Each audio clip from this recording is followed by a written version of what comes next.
नमस्कार दोस्तों, NTR setup पर आपका बहुत बहुत स्वागत है। आज का करंट जीके। किस भारतीय बीमा कंपनी ने वैश्विक स्तर पर सबसे मूल्यवान बीमा ब्रांडों की सूची में शीर्ष 10 स्थानों में जगह बनाई है? तो वो कंपनी कौन सी है?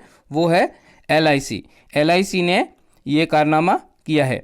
तो LIC की स्थापना हुई थी 1 सितंबर 1956 में और LIC का मुख्यालय मुंबई के अंदर है। और LIC के चेयरमैन कौन है? MR कुमार। टाइम्स पत्रिका की वर्ष 2021 की 100 प्रतिभाशाली कंपनियों की सूची में कौन सी भारतीय कंपनी शामिल है? कौन सी भारतीय कंपनी है वो उसके अंदर शामिल है? तो वो शामिल है आपके बायजू और जियो, डी बोथ A और B दोनों।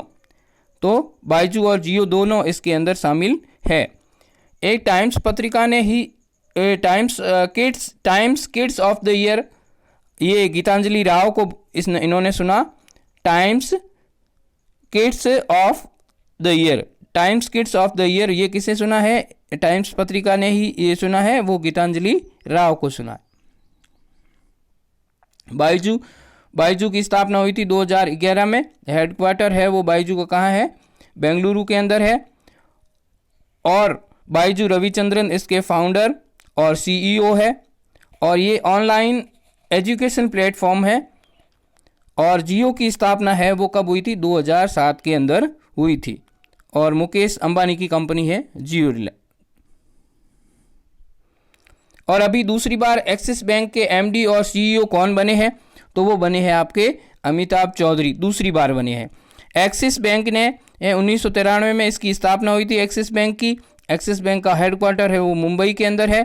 और इसकी टैगलाइन है वो क्या है? बढ़ती का नाम जिंदगी। RBI ने अभी घोषणा करी थी कि कोई भी MD या CEO है वो 15 साल से अधिक किसी भी बैंक का नहीं रह सकता। तो ये फैक्ट भी आपको याद रखना है, देखना है कि 15 साल से अधिक नहीं रह सकते। तो ये RBI ने घोषणा करी है। RBI है वो क्या करती है? बैंकों की रेगुलेटरी बैंक है। सभी बैंकों को रेगुलेट करता है कौन? RBI।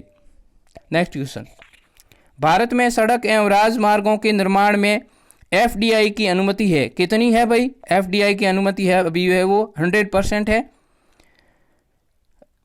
भारत के सड़क एवं राजमार्ग मंत्री कौन है? नितिन गडकरी है वो। और FDI का फुल फॉर्म क्या होता है? Foreign direct investment. Foreign direct investment, प्रत्यक्ष विदेशी निवेश। FDI किसको बोलते हैं? FDI की परिभाषा क्या होती है भाई? किसी एक देश की कंपनी दूसरे देश में किया गया निवेश प्रत्यक्ष विदेशी निवेश कहलाता है। जैसे भारत की एक कंपनी है NTPC, यहाँ भारत की एक कंपनी है NTPC और जिसने विदेश में जाकर के कोई काम किया तो वो क्या होगा? प्रत्यक्ष विदेशी निवेश होगा। और प्रत्यक्ष विदेशी निवेश में इन्होंने सड़क और राजमार्ग के अंदर अभी 100% कर दिया है। मतलब कोई भी बाहर विदेश की कंपनी भारत में आकर के और अपने बलबूते पर सड़क बना सकती है। और यहाँ आकर के वो किसी कंपनी के साथ में उनको कोलैबोरेशन करने की ज़रूरत नहीं है। ठीक है, अपने स्तर पे ही बना सकती है। BCCI के पूर्व चयनकर्ता और राजस्थान क्रिकेट टीम के पूर्व कप्तान जिनका निधन हो गया हाल ही में, अभी निधन हो गया था, 1 मई को उनका निधन हो गया। तो उनका नाम क्या है आपको बताना है। वो कौन है? कृष्ण गोपाल रूंगटा। वो है कृष्ण गोपाल रूंगटा, जिनका संबंध है वो झुंझुनू राजस्थान से था। उनका अभी निधन हो गया है। BCCI की स्थापना है वो कब हुई थी? 1928 में। और BCCI का मुख्यालय है वो कहाँ है? वानखेड़े स्टेडियम, मुंबई में। और वर्तमान में BCCI के चेयरमैन हैं वो सौरव गांगुली है। और BCCI की फुल फॉर्म है उसको भी आप देख लेना। ये टिपिकल में से माना जाता है कि आसानी से ये इनका क्रम है वो याद नहीं होता है। तो board of control for cricket in India, तो ये फुल फॉर्म आप याद कर लेना। आज का प्रश्न है ये किसी नहीं है, ये किसे है? किसे है आप इसको करेक्शन कर लेना। किससे? RBI ने नया डिप्टी गवर्नर नियुक्त किया है। तो RBI ने नया डिप्टी गवर्नर किसे नियुक्त किया है वो आपको कमेंट बॉक्स में कमेंट करके बताना है।